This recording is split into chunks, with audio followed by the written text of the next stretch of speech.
मतलब ये बात भी करना चाहती हूँ. The reason I'm really voicing my opinion or sharing my experience is not because I want to gain something personally, but I really want to help other people who may be in a similar situation, to bring some awareness as to, how I have been a victim of this Jamaat, of this cult, so to speak. I shouldn't even call it a Jamaat. It really is a cult that requires complete surrender of yourself for the sake of the cult. Would you please just tell a little bit? I'm sorry to interrupt you. Before going into detail, would you like to tell in your own words about yourself who you are and what your relation is with the family? Please, just give a few words and then carry on with your. Sure. Thank you. हाँ, क्योंकि बहुत साल पहले मैं ज़ाहिर है फैज़ साहब की बेटी हूँ और सैयद ज़ैनुल आबिदीन साहब की मैं नवासी हूँ और मेरे अब्बा ने बहुत साल पहले अपनी जवानी में आवाज इस जमात की तरफ से वो क्वेश्चन किया था उन्होंने मिर्जा नासिर को. तो और उनके भाइयों ने भी किया स्वाय खादम साहब के. तो जिन्होंने उनको the ones that stood up to them and questioned their authority or questioned their way of life or questioned what they were promoting, my father had serious ramifications. So did his two brothers, had serious ramifications throughout their life, and I was a victim. So that's why I want to tell my story, and I want to help other people out there, because what happened to me, I became a victim because they used my mother, they used everybody that they could to cause pain, shame to my father. And the same thing was done to his other two brothers. So I guess what I'm trying to send a message out there about this Jamaat or about this cult is that please, for God's sake, stay away from them as far as you can, and please protect your children and protect your family members, and stay away from them as far as you can, because मैं आपको बता सकती हूँ कि क्या जुल्म, क्या इन्होंने क्या नहीं किया मेरे बाप को तकलीफें पहुंचाने के लिए, भाइयों को लड़ाया. उन्होंने क्या किया था जो मतलब उनके साथ ये जुल्म हुआ, क्या किया? अच्छा, सबसे पहले तो मैं आपको खादम साहब की तरफ तवज्जो देती हूँ, जो कि जो एमडिया पॉकेट बुक के मुसन्निफ हैं. बिल्कुल. वो एक्चुअली जब बीमार हुए हैं तो उनका जो भाई अजीजुर रहमान साहब थे, छोटे भाई थे उनके. मुझे एक्चुअली सन्स का I don't have that handy, but I can look back and give that to you at another time. पर तो वो जब बीमार थे तो जमात ये कल्प ने उनको बकायदा वहां पे पहरे लगा दिए थे कि उनका भाई अजीजुर रहमान जो है वो उनके साथ मिल नहीं सकता. उनको आखिरी वक्त पे, और वो बेचारे खिड़की में से जाके तो अपने भाई को सिर्फ देखते थे. तो इनके जो खुदाम जो थे या जो भी इनके ये चमचे हैं, जो भी बेचारे जिनको भी इन्होंने ब्रेन वॉश किया है, I feel so bad for those people who have kind of gotten into their web. So वो उनको मारते थे और वो वहां से बता देते थे. तो मुझे नहीं पता था कि ये, उस वक्त मैं काफी छोटी थी, मुझे तो इस बात का एक्चुअली इल्म भी नहीं था कि ये ऐसे हुआ है. बहरहाल मुझे ये याद है कि जब खादम साहब फौत हुए हैं तो I remember my mother and Mirza Hanif having a conversation because I was in the car, and he was actually gloating and talking about how he was able to take revenge, मतलब कि बदला लेना, कि मैं आपा तेरा बदला लेता है ना, तो ते मैं मिर्जा हनीफ आपने कहने का मकसद जो मिर्जा बशीरुद्दीन महमूद जमात के दूसरे खलीफा सानी का बेटा मिर्जा हनीफ जो भी जिंदा है. बिल्कुल, मियां नासिर का भाई. जी, उसकी बात कर रहे हैं. अच्छा. हाँ, तो वो मतलब कि ये कॉन्वर्सेशन हुई थी कार के अंदर, तो मुझको आई डोंट नो कि क्या. हाँ, ये मुझे लेटर ऑन 50 साल की मैं होके तो मुझे पता लगा कि एक्चुअली वो जो reference to that conversation was कि मेरे इस चचे को भाई की ना उनको जनाजे पे आने दिया, ना भाई को करीब जाने दिया कि अपने भाई को वो देख सके, वो खिड़की से अपने भाई को देखते थे। और ये पैटर्न जो है ये मैंने अपनी फैमिली के अंदर देखा है। इसी तरह ही मेरे भाई ने पावर ऑफ अटर्नी लेके मेरी माँ का, तो मेरी माँ से मुझे मिलने नहीं देते थे। अमेरिका में आके इन्होंने इतने यहाँ पे भी आके इनकी जो यू नो दिस वही हरकतें हैं, मतलब वही हरकतें जो है इनकी वो यहाँ पे भी, बिकॉज आप and I'm going all over the place here, but I want you to know that in order to be an Ahmadi, you really have to develop a character of a person who is totally self-absorbed, who is cruel in nature, and who is going to inflict pain on other people. That is the very component, that a characteristic of an Ahmadi. Are your brothers still Ahmadi? Oh yes. Yes. Yes. पर उन्होंने मुझे मेरी माँ से मिलने नहीं दिया, मुझे माँ को नहलाने नहीं दिया, मुझको माँ के करीब आने नहीं दिया। मतलब कि आप थोड़ा सा इख्तिलाफ रखती थी, किस वजह से? मैं जमात में नहीं थी, मैं जमात में नहीं आना चाहती थी, क्योंकि यहाँ पे औरतों का जो है, मतलब जिस तरह औरतों के बारे में ट्रीटमेंट है, मतलब कि मर्द जो है वो औरतों के कैरेक्टर को इस तरह उछालते हैं जैसे कि आप मूंगफलियां उछाल रहे हैं। So, I've grown up here. To me, spirituality या आपका जो मजहब है, जो आपकी जो इंसानियत है, जो हुकूकुल अब्बाद जिसको हम कहते हैं, वो तो खुदा ताला ने सबसे ज्यादा उसकी अहमियत दी है। खुदा ने कहा है कि तुम अगर मेरी तरफ से कोई कमी कर दो तो मैं माफ तुम्हें कर सकता हूँ, पर अगर तुम एक इंसान किसी के साथ गलत काम करोगे या बुरा करोगे या उसको तकलीफ पहुंचाओगे तो वो माफी मैं नहीं कर सकता हूँ। वो वही इंसान तुम्हें अगर माफ करे तो करे। हुकूकुल बात का इतना खुदा ताला ने उसका has kept it at a very high standard, but in this cult there is no such thing. In this cult it is punish, punish, punish, punish.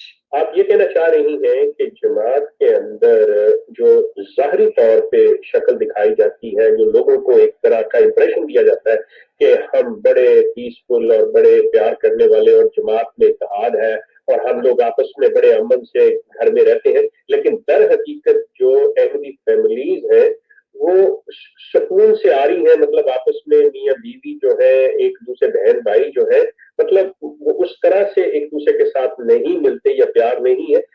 जमात की खुशी ज्यादा अजीज है बनिस्बत इसके अपने खूनी रिश्तों के। उसकी एग्जांपल मैं आपको देती हूँ कि उसकी वजह यह है कि ये जमात जो है या ये कल्ट जो है, कल्ट जो है वो ये रिक्वायर करता है अपने मेंबर्स से, जब भी ये मीटिंग्स के लिए मिलते हैं तो खड़े होके हाथ पकड़ के तो ये सबसे पहले प्लेज ऑफ एलिजेंस लेते हैं। वो प्लेज ऑफ एलिजेंस जो है उसके अंदर ये कहते हैं कि मैं अपनी माल, अपनी दौलत, अपनी औलाद, अपनी जान, अपना खामद, अपने माँ बाप सब कुछ कुर्बान कर दूंगा जमात और खलीफे के लिए। When you take that kind of an allegiance, then anybody that shows up as an enemy, then you have to fight them, you have to destroy them. अब देखिए ना, हमारे मुल्क में, मैं जहाँ रहती हूँ अमेरिका में, हमारा प्लेज ऑफ एलिजेंस है, हमारे सोल्जर्स प्लेज ऑफ एलिजेंस लेते हैं।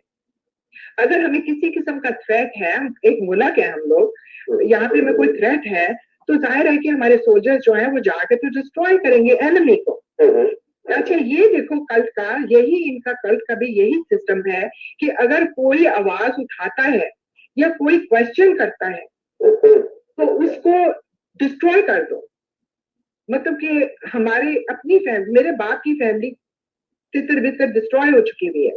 So, जिस तरह मुल्क की हिफाजत की जाती है, आपके नजदीक ये मिर्जा खानदान के साथ एलिजेंस है कि उसको कायम रखना है, उसकी हिफाजत के लिए हर अहमदी अपनी जान देगा। बिल्कुल, मतलब इस्लाम या ईमान के लिए नहीं, बल्कि मिर्जा खानदान के लिए अपनी जान। जी, ओके।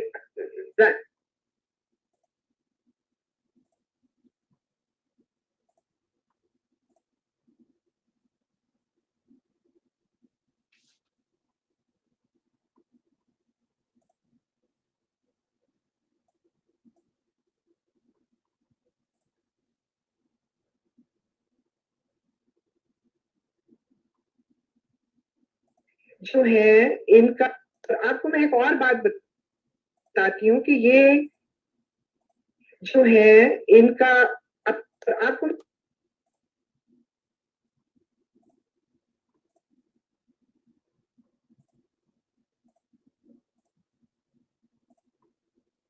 मैं एक और बात बताती हूँ कि ये जो है इनका अपनी औरतों के साथ बहुत बुरा सलूक है, और इनके अपने इस मिर्जा फैमिली के अंदर इस कदर एडिक्शन है, drug addiction. They are strung out on opium, on opiates, on barbiturates, and on Valium. I mean, they are so strung out on that, and especially the women. Why? Because they are living with men who are so abusive. मतलब कि मैं एक अपनी family की औरत जो यहाँ पे आई हुई है, उसका खामद के अंदर इतनी एहसास कमतरी है कि मैं आपको क्या बताऊं. तो उसने मेरी इस फैमिली मेंबर को इतना मारा हुआ है, इतना मारा हुआ है सारी उम्र. वो बेचारी पर्दे से बाहर भी कभी निकली, पर उसको इतना मारा हुआ है कि डू यू नो कि शी हैज परमानेंट नील, उनके कमर पे परमानेंट नील पड़ चुके हुए हैं उनके जिस्म पे, और वो इतनी बीमार हैं कि मैं आपको बता नहीं सकती. वो बेचारी दवाइयां खा के, मतलब कि हमारी जो फैमिली, ननिहाल की फैमिली जो इस फैमिली में ब्याही है, उसको इन्होंने पूरी तरह पागल करके बिठा छोड़ा है. एक आपके जो मिर्जा हनीफ जिसका जिक्र आपने किया कि गाड़ी में से आपने कन्वर्सेशन सुनी थी, मतलब जो खलीफा सानी के बेटे हैं मिर्जा हनीफ, गालिबन वो आपके खालू लगते हैं, मतलब आपके हाँ जी, मेरी खालू से ब्याह. तो उनके बारे में भी बातें, क्या ये सही है कि उनका अपनी बीवी के साथ बहुत जुल्म करते हैं? बिल्कुल सही है ये. और वो तो बहुत, उनको तो गैम्बलिंग का बड़ा, addicted to gambling and smoking. खैर वो तो चले ठीक है, लेकिन बीवी के साथ अगर आप बता सकें कि उनका सलूक कैसा, रवैया कि बीवी के बहुत बुरा. सारी उम्र उनको इतना मारा है, उनकी बैक के ऊपर परमानेंट नील्स पड़ चुके हुए हैं. ये आप उन्हीं का जिक्र कर रही थी? उन्हीं का जिक्र कर रही थी. और अल्लाह रहम करे, अब मेरी खाला पे क्या बिजली गिरेगी, क्योंकि वो तो इतना मेंटली डिस्टर्ब इंसान है कि मैं आपको क्या बताऊं. अच्छा, आपकी खाला अभी आपकी खाला हयात है, और ये मिर्जा हनीफ अगर ये आपका इंटरव्यू सुनते हैं तो आपको ये चीज का डर है, खौफ है कि वो आपकी खाला पे मतलब इस चीज का गुस्सा उतारेंगे?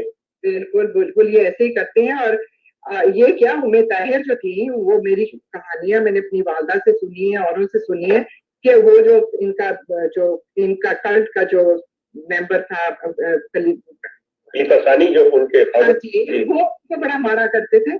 खलीफा सानी उम्मे ताहर को, मिर्जा ताहर अहमद जो चौथे खलीफा थे, उनकी वालदा को मारा करते थे. बहुत बहुत मारा करते थे. और ये एक्चुअली ये एक मिनट, सॉरी फॉर इंटरप्शन, मादरत के साथ देखें, आप एक ऐसी स्टेटमेंट दे रही हैं और ये दुनिया के तमाम अहमदी हजरात के अलावा मुसलमान लोग भी इस इंटरव्यू को सुनेंगे. आप अहमदी खवातीन और अहमदी हजरात को ये बता रही हैं कि खलीफा सानी मिर्जा ताहर की वालदा उम्मे ताहर के साथ ऐसा बेईमाना सलूक किया करते थे कि उनको जिस्मानी जबों को, यानी कि जिस्मानी तौर पे भी हर्ट किया करते थे. Is that right? That is right. That is exactly what I'm making that statement, and I stand by my statement. It was confirmed by my own mother. It has been confirmed by my other relatives from that side of the family. लेकिन अब जो उनकी मिर्जा ताहर अहमद की एक बहन जो Canada में है, बीबी जमील के नाम से, क्या अगर वो ये कल को स्टेटमेंट दे दें आपके इस इंटरव्यू के जवाब में कि नहीं, फौजिया जो कह रही है ये झूठ है, हमारी वालदा को कभी भी हमारे वालिद खलीफा सानी ने नहीं मारा था, तो फिर क्या ख्याल है? तो उसका जवाब ये है कि अब जाहिर है उन्होंने तो कहना ही है. वो किस तरह कहेंगी आके दुनिया को कि भाई मैं जिस जमात, उनको सुबह से लेकर शाम तक उनके पीछे आगे लोग फिर रहे हैं, उनका एक निजाम बना हुआ है, उस निजाम और उस ताजिया को तोड़ने के लिए वो आके तो सच बोलेंगी. I mean, come on, you know, that's not possible. Of course she's going to deny it. Of course they are going to deny it. And I am not saying this thing because I'm coming forward with this information because I want to help other जो और भी कोई लोग मतलब आपका personal vendor का कोई नहीं, आपका मेरा कोई नहीं, मेरा कोई वेंडर के साथ नहीं है, खुदा जानता है। मैं आपको ये बताना चाहती हूँ कि मुझे इतने साल लगे पता करने के लिए कि मेरे साथ जो सलूक था वो क्यों ऐसा था। मुझे कुछ समझ नहीं आ रही थी कि ये कैसे हो सकता है कि एक माँ जो है जिसने अपने पेट से एक बच्चे को जन्म दिया है वो इतना जुल्म करे उस औलाद पर कि यहाँ तक कि वो इतना साइकोलॉजिकली वो बच्चा डिस्टर्ब हो कि समझ ना उसको आए कि ये क्यों ऐसे हो रहा है या मेरे बाप के साथ इतना जुल्म क्यों हो रहा है। तो eventually when I really started to look at the track record of this cult and I started to see what had happened to family members and who did what, so I finally realized that I was a victim of this cult. I mean, they picked me to cause pain and inflict pain, emotional pain to my father. और ये I was, yes, I was a victim. और मुझे जब से ये पता लगा, it's like, you know, I am so relieved to know okay, that my poor mother was also a victim of these people, and so was her father, and so was his father. And जब वो बेचारे और आप, let me just say something else. आप अगर इनकी history में जाके अगर आप शुरू से देखें तो ये जब इन्होंने कल्ट को जब शुरू किया है, इस कल्ट को जब शुरू किया है तो उसमें जो इन्वेस्टर्स थे, आप सारे इन्वेस्टर्स देखें कौन कौन था, वो सारे अकॉम्प्लिश थे। मेरे नाना के जो अब्बा थे, he was the first Muslim who was ever admitted to King Edward's College. Actually आज भी वहां पे बहुत बड़ा प्लैक लगा हुआ है, he was the first Muslim, he was not an MD. क्या नाम था उनका? डॉक्टर अब्दुल सितार शाह साहब। उनके अब्बा सैयद बाग हुसैन शाह साहब जो सिहाला में जिनकी कब्र है और मजार है वहां पे, और कलर सईदा, तो वो सारे अकॉम्प्लिश थे, उनके बच्चे सब पढ़े लिखे थे। जब वो एमडीए उन्होंने ली है तो ये लोग सारे अकॉम्प्लिश थे। तो अगर आप जाके देखें, the first investors of this cult were educated, accomplished, highly accomplished people. उसके बाद आप उनकी नेक्स्ट जनरेशन को देखें और नेक्स्ट जनरेशन को देखें और नेक्स्ट जनरेशन को देखें, इन्होंने बर्बाद और तबाह कर दिया पकड़ के। बिल्कुल आप मुझे बताएं कितने डॉक्टर्स हैं, कितने अब्दुल सलाम से निकल रहे हैं आपकी जमात इस कल्ट में से, स्वाय टैक्सी ड्राइवर्स के, स्वाय आपको रेस्टोरेंट्स में वेटर्स के, कौन है इंजीनियर्स इनके, कौन से हैं डॉक्टर्स, कितने हैं। मतलब एक अपने खानदान के डॉक्टर्स बना लें तो ठीक है, अपनी बेटियों की शादियां जो हैं वो अच्छे अच्छे जगहों पे करानी और बच्चों को ऐसी जगहों पे करानी जहाँ पे पता है कि चलो ये तो ठीक है। मतलब आगे जब बात चलती है या लोग बढ़ते हैं या तादाद ज्यादा होती तो फिर लोगों का अपना आ जाता है कि वो किधर निकलते हैं किधर नहीं। लेकिन आपका पॉइंट मैं अच्छी तरह से समझ गया कि आप ये कहना चाह रही हैं कि इवन मिर्जा खानदान के जो अफराद हैं उनमें से कोई भी ऐसा नहीं स्वाय जिसको के जैसे मिर्जा मुजफ्फर अहमद थे, हमने मेहमद जिसे हम कहते हैं, कि उसके अलावा मतलब कोई ऐसा पढ़ा लिखा नहीं। मियां अनवार को देख ले, हदीब को देख ले, मतलब रफीक को देख ले, ताहर को देख ले, नासिर को देख ले, ये सारे लोग मतलब अब ये गद्दी चला रहे या इससे लेके खा रहे हैं, लेकिन इनकी कोई एजुकेशन नहीं है, इनके और दुनिया में कोई नाम नहीं है। ठीक है, मतलब I got your point. No but मैं ये जानना चाह रहा हूँ, क्या इनके खानदान की औरतें जो है वो किसी किस्म की एडिक्शन करती हैं? Let me before I answer this one, let me come back to that. वो जो आपने कहा है ना कि भाई जब एक चीज बढ़ती है तो फिर लोग के ऊपर डिपेंड करता है कि वो कहाँ पे उसको लेके चले। तो मैं उसके बारे में ये कहना चाहती हूँ कि वो आपकी बात सही है, पर अगर जहाँ पे जिस कल्ट के अंदर आप घुस जाएं वो ये लोग इमोशनली आपको इतना डिस्टर्ब रखते हैं, इतना डिस्टर्ब रखते हैं कि you can not focus on anything. They become your center of your life. You cannot do anything because they emotionally blackmail you, they emotionally abuse you. I mean, इतनी psychological warfare ये करते हैं अपने members के साथ, क्योंकि ये they are obviously how else are they going to control you? आपको ज़हनी मरीज बना के तो ये कंट्रोल करते हैं और फिर ये इसीलिए आगे लोग नहीं बढ़े। आपको मैं वो कैसे बढ़े? फिर पैसा इतना, इनको चंदे, कोई एक चंदा, मतलब हर वक्त तो पैसे मांगते रहते हैं। तो आप मुझे ये बताएं कि आपके रिसोर्सेज जो है वो अपने ऊपर बजाय लगने के, या आपकी औलाद पे लगने के लिए, जब आपने ओथ ले लिया है कि मैंने जमात के लिए अपनी औलाद को भी कुर्बान कर देना है या इस खानदान के लिए, तो आप मुझे बताएं कि how you going to be thinking about what, how are you going to help your child become something?